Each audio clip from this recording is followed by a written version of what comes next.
Good morning. I'd like to play something for you and demonstrate a word, a theological word, and that word is epistemology. Epistemology, which simply means our ways of knowing. How do we come to decide, and how is it that we know what we know? How do we come to the conclusions about what is true or not? How do we know what we know is true? That word is important, but let me share a video with you first, and then I'll tell you why. It's very difficult to sit here and listen to arguments in the long history of this country of using scripture and weaponizing and abusing scripture to justify bigotry. White supremacists have done it.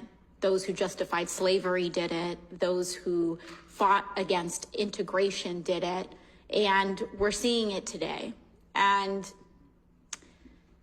sometimes, especially in this body, I feel as though if Christ himself walked through these doors and said what he said thousands of years ago, that we should love our neighbor and our enemy, that we should welcome the stranger, fight for the least of us, that it is easier for a rich man, it's easier for a camel to go through the eye of a needle than for a rich man to get into a kingdom of heaven, he would be maligned as a radical and rejected from these doors.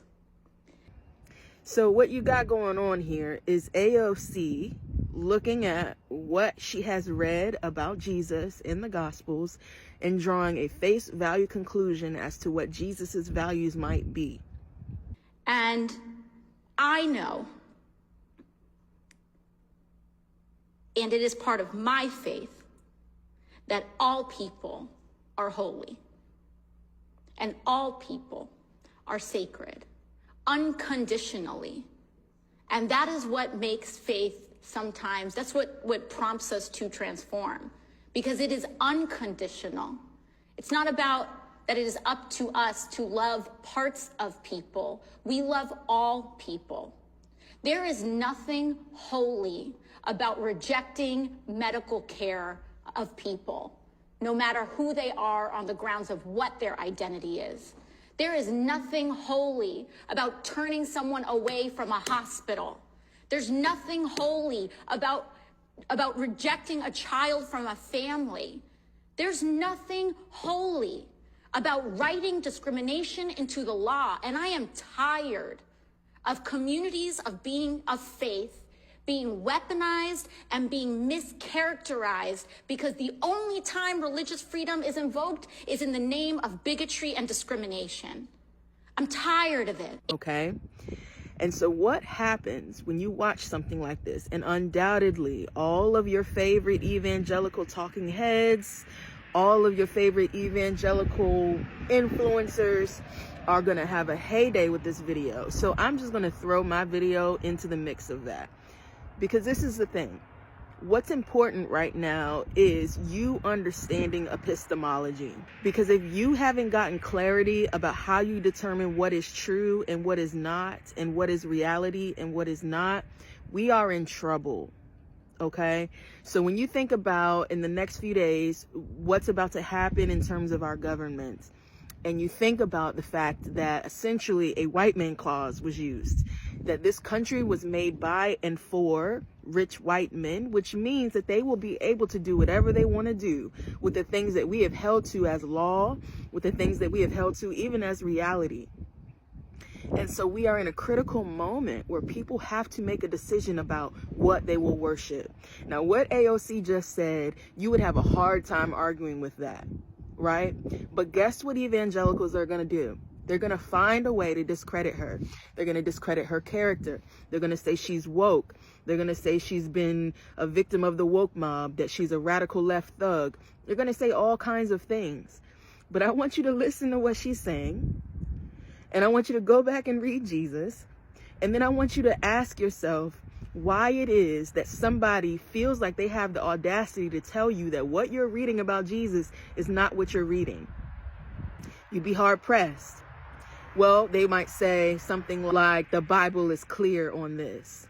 Well, is it?